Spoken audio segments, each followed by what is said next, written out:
Bonjour. Good morning. Y para los de habla española, buenos días. Yo quiero comenzar este tema con que todos ustedes digan buenos días en su propia lengua.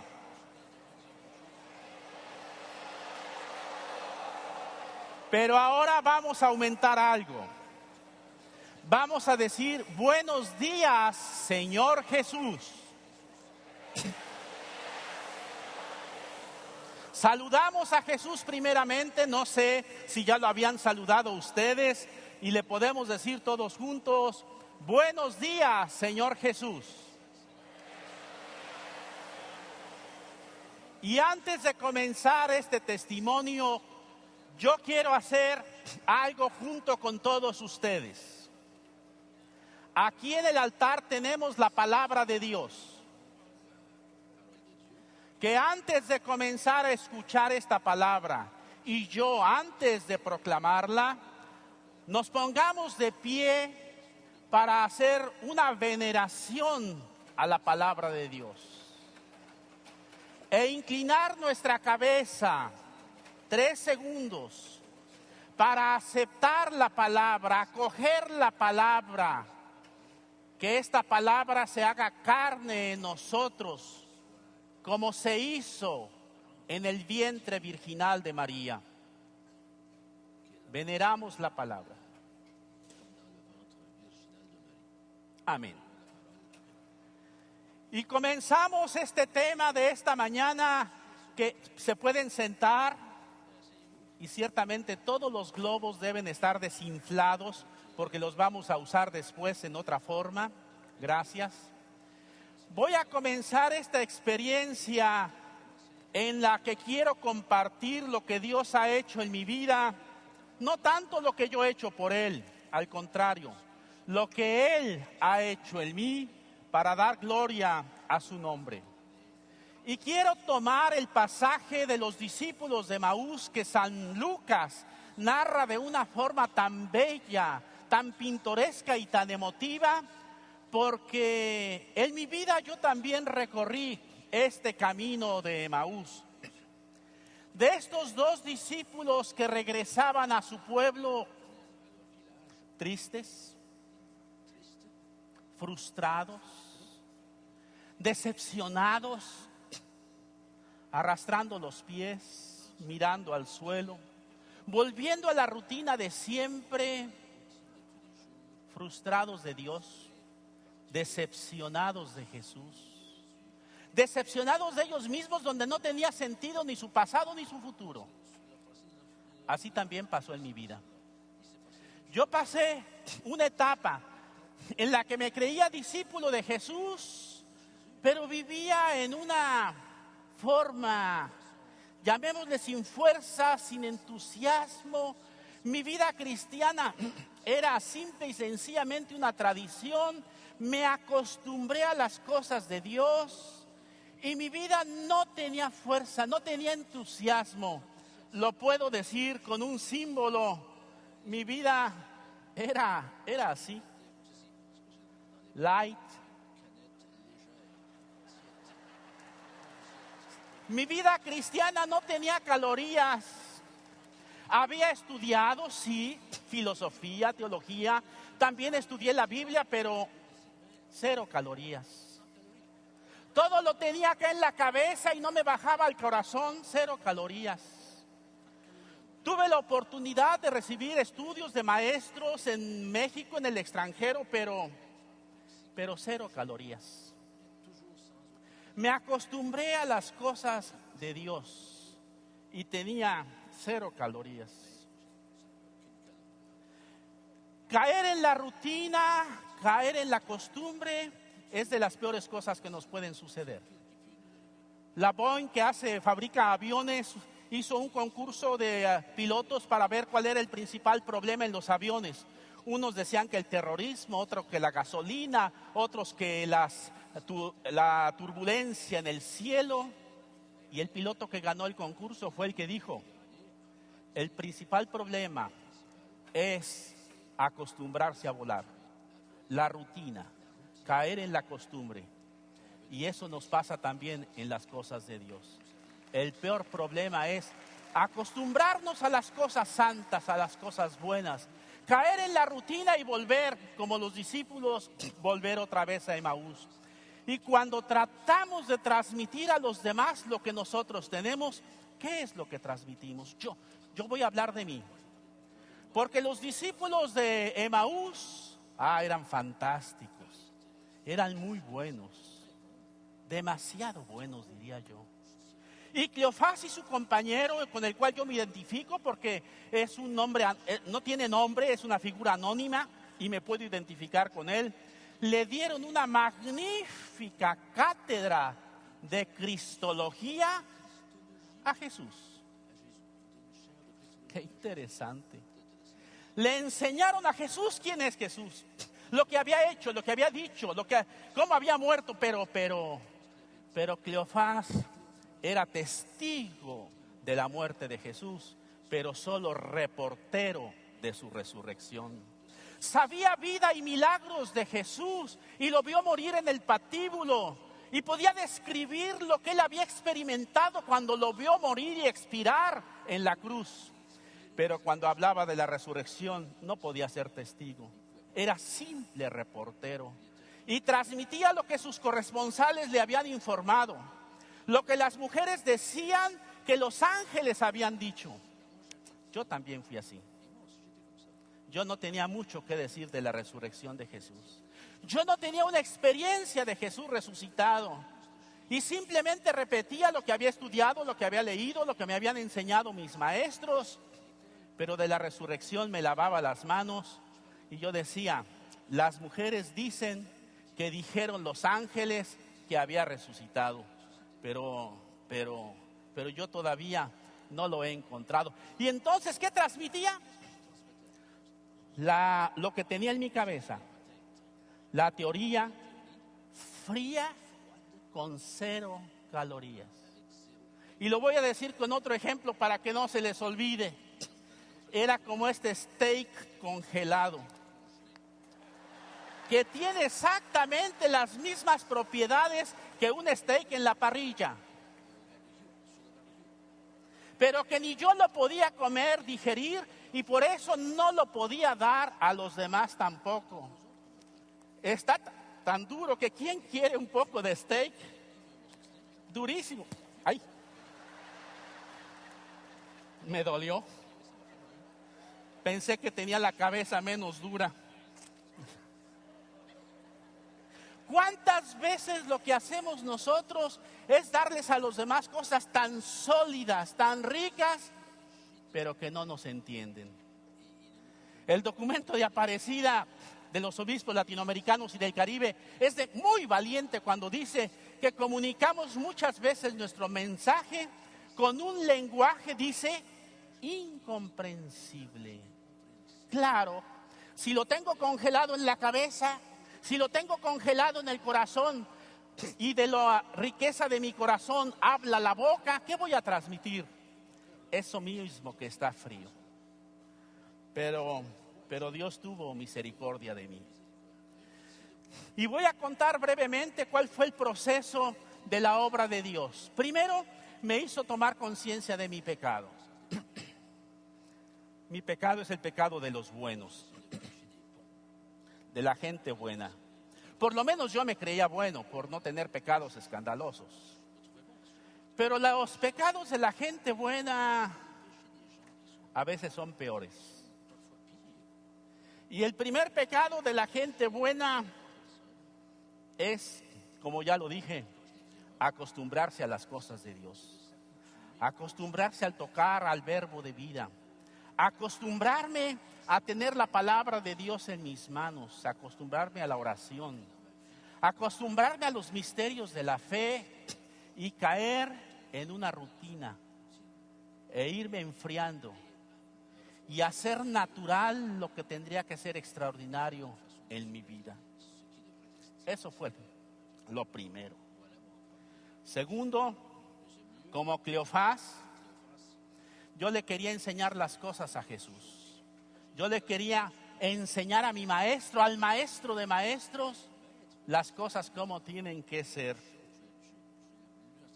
Y saben, caí en el pecado de los buenos. Hablar más de Jesús que con Jesús. Somos maestros. Yo fui maestro maravilloso para hablar de Jesús. Pero qué poco hablaba con Jesús. Y menos escuchaba su palabra. La leía, claro, la estudiaba, hasta la enseñaba. Pero no llegaba al fondo de mi corazón. Dicen que la distancia más grande no es la que hay de Canadá a Australia, no. Las antípodas, no. La distancia más grande es la que hay de la cabeza al corazón. Que baje lo que está en la cabeza a nuestro corazón. Y yo trataba de enseñarle a Jesús más que dejarme enseñar por su palabra. Y era la mayoría de las veces un simple reportero que simplemente repetía lo que los demás me habían dicho. Siguiente aspecto de mi situación de pecado, y vuelvo a repetirlo, del pecado de los buenos, era querer controlar a Dios. Querer manejar y manipular a Dios. Que Dios haga lo que yo quiero. Que Él firme los planes que yo hago. Que Él me ayude en lo que yo creo que es bueno. Lo voy a decir con un ejemplo. El viento huracanado de Pentecostés, ese viento impetuoso, ese ruaj de Dios que invadió a los 120 que estaban en el aposento alto, y hubo un viento que los arrastraba. Controlarlo y transformarlo. Transformar el viento impetuoso en aire acondicionado.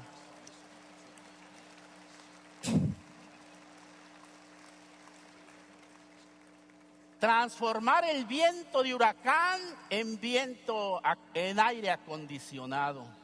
Para mi comodidad, que no disturbe, que no haya mucho cambio, que no cause problemas, para estar tranquilo, y soy yo el que manejo y que manipulo. Gracias a Dios, Dios es Dios y no se deja manipular. Pero la intención, la motivación interna era esa. Soy yo el que controlo, soy yo el que decido. Y soy bueno además. El pecado de los buenos.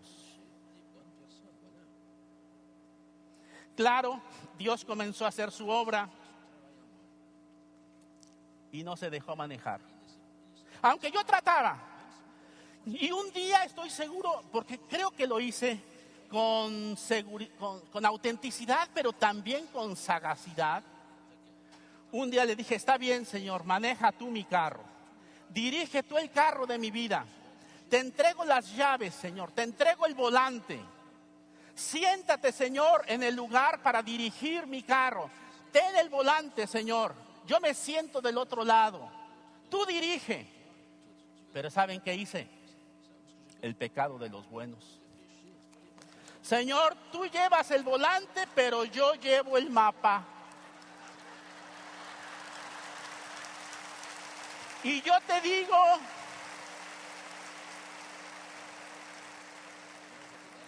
la gente buena me está entendiendo.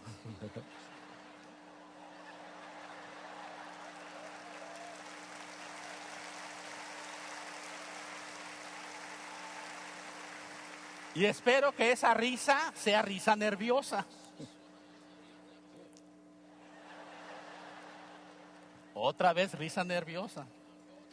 Porque cuántas veces, sí, Señor, tú llevas el control de mi vida. Sí, Señor, tú diriges. Sí, Señor, pero yo llevo el mapa. Yo te digo a la derecha, a la izquierda, detente, adelante, acelera. Soy yo el que llevo el mapa. Pero otra vez, bendito sea su nombre, Dios es Dios. Y no se deja manipular por nadie. Bendito sea su nombre. Y entonces tuvo misericordia de mí y comenzó el mismo proceso de los discípulos de Emaús. En primer lugar, hizo arder mi corazón con el fuego de la palabra. Allí fue el inicio. La Eucaristía, que tiene dos partes, la liturgia de la palabra y la liturgia eucarística, que Jesús celebró con los discípulos de Emaús durante el camino, enseñándoles las Escrituras, mostrándoles el plan de Dios, pero sobre todo haciendo arder el corazón con el fuego de la palabra. Eso fue lo que yo viví, para después transportarme a la casa y poder vivir la liturgia de la Eucaristía, con los ojos sanados, con el corazón abierto. Pero antes tuvo que encender el fuego de la parrilla, y ese steak frío, congelado en la parrilla, se convirtió en un steak argentino, que comenzó a tirar humo por todos lados, y la gente que pasaba olía, haciendo alusión a San Pablo, el suave olor de Cristo. Y comenzó a decir: allí hay fiesta, allí hay fiesta. Qué diferente era. Primero hizo arder su palabra en mi corazón, y con su palabra fue como un colirio para sanar mis ojos que estaban cerrados. Aunque tal vez más que un colirio, una cirugía mayor. Yo necesitaba una cirugía mayor para que cayeran las escamas, las cataratas que me impedían reconocer, primero, que Dios es Dios, Dios, Dios. Y eso es una revelación, Solo el Espíritu Santo puede revelarte, o por lo menos acercarte al misterio de que Dios es Dios.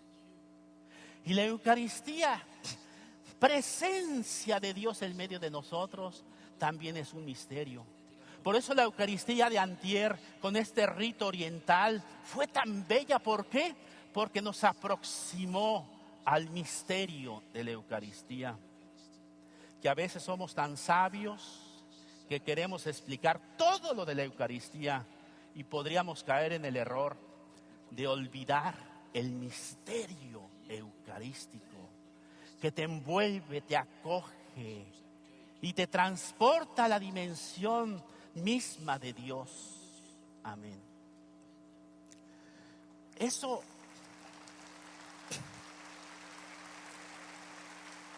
segundo aspecto de mi conversión, que Dios actuó en mí, porque Él es el que toma la iniciativa. Por eso el profeta decía: conviérteme, Señor, y me convertiré. Como yo dije en un principio, yo era bueno, por lo menos me creía, como muchos de los que estamos aquí. Yo me creía bueno, entonces yo no necesitaba conversión. No. Yo era como el fariseo que decía: Señor, págame por todo lo que yo he hecho. Y le contaba todo lo que yo había hecho, y decía, y transformaba al Dios dador en el Dios deudor. Pero Dios tuvo misericordia y operó en mí la transformación más grande, que no es la transformación de un pecador en justo. No.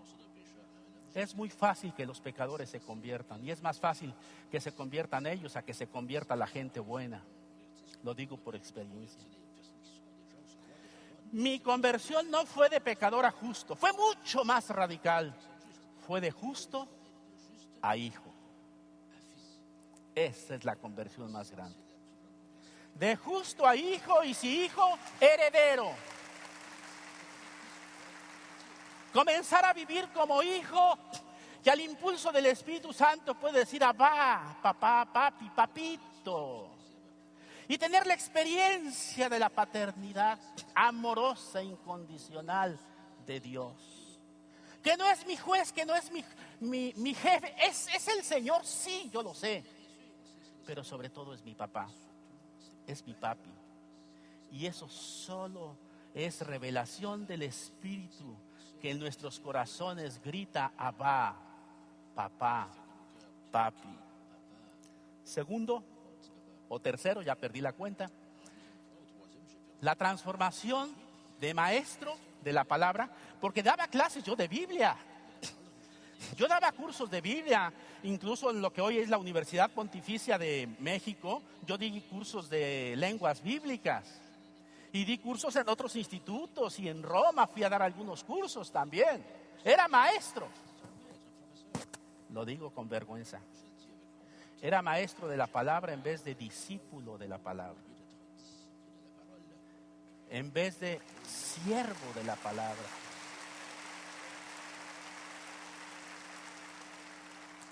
Y esa fue la siguiente conversión. El cambiarme de maestro a siervo. Dejando a Dios ser Dios. Él me transformó. Y lo puedo decir citando al profeta. Me sedujiste, Señor, y me dejé seducir. Y me ganaste porque eres más fuerte que yo con tu palabra. Palabra de Dios. Ese fue. Y después regresamos a Jerusalén como los discípulos para dar testimonio. Y así nació la Escuela de Evangelización San Andrés, que lo digo rápidamente, ya son para formar nuevos evangelizadores para la nueva evangelización. Con 2,000 escuelas ya en 61 países. Con una visión, San Andrés, buscar Pedros que amen, que sirvan, prediquen a Jesús más y mejor que nosotros mismos. Y los hemos encontrado por todas partes. Aquí también, Señor, en Quebec. Escuela de evangelización que tiene una metodología activo-participativa dinámica para enseñar y para aprender y para enseñar a enseñar. Así nació la Escuela de Evangelización, pequeña como un grano de mostaza, pero que ha ido creciendo, buscando y encontrando Pedros. Y al final, ¿qué fue lo que pasó?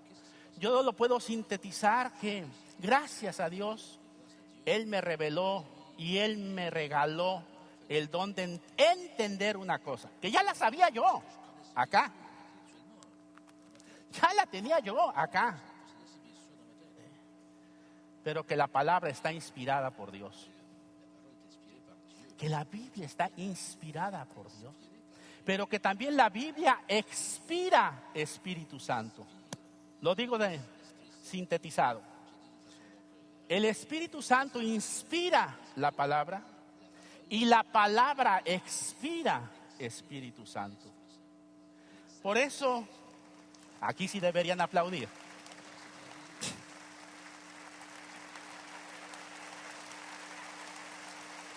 Voy a tomar el ejemplo con este globo, que podríamos decir,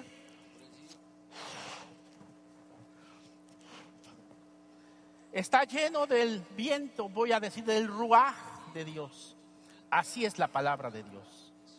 Llena, preñada de Espíritu Santo, como estaba María cuando se encarna la palabra de Dios en su seno virginal. La palabra de Dios está llena, embarazada de Espíritu Santo. Y el Espíritu Santo está en la palabra, dentro de la palabra, el ruaj de Dios. Pero también la palabra de Dios expira Espíritu Santo. También dice Efesios 1:13, los que escucharon la palabra de Dios fueron sellados con el Espíritu Santo. Los que escucharon la palabra de Dios fueron sellados con el Espíritu Santo. Palabra de Dios. Entonces esta palabra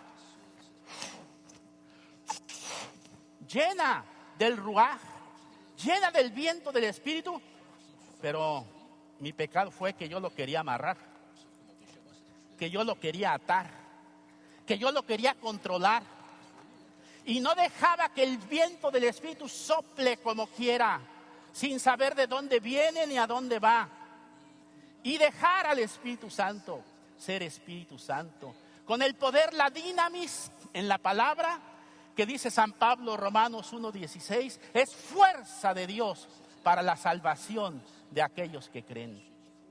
Si no lo amarramos, si no lo atamos, si renunciamos al control y nos dejamos controlar por Él, nos dejamos llevar por Él. Ahora sí pueden inflar su globo. los que tengan globo y los que quieran. Otros lo van a guardar, otros no lo van a querer inflar, pero bueno. Inflenlo. Y ahora ustedes van a tomar una decisión. O lo amarran queriéndolo controlar,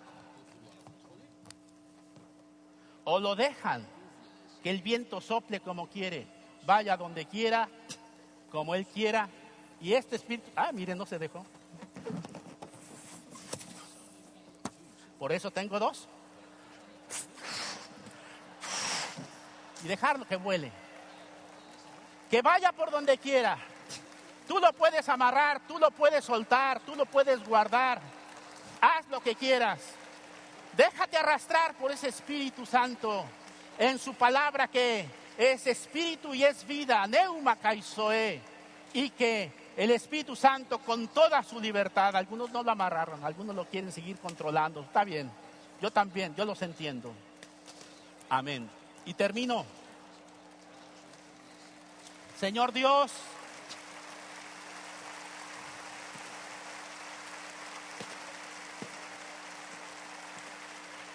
encomiendo esta asamblea a tu palabra, Señor. Como Pablo a los líderes de Éfeso los encomendó a tu palabra. Los encomienda, cuídalo, Señor. Cuida al Santo Padre, cuida a mis obispos. Cuida a la iglesia, protégela, Señor. A todos nosotros en este congreso estamos bajo la palabra de Dios. En el nombre del Padre, del Hijo, del Espíritu Santo. Amén.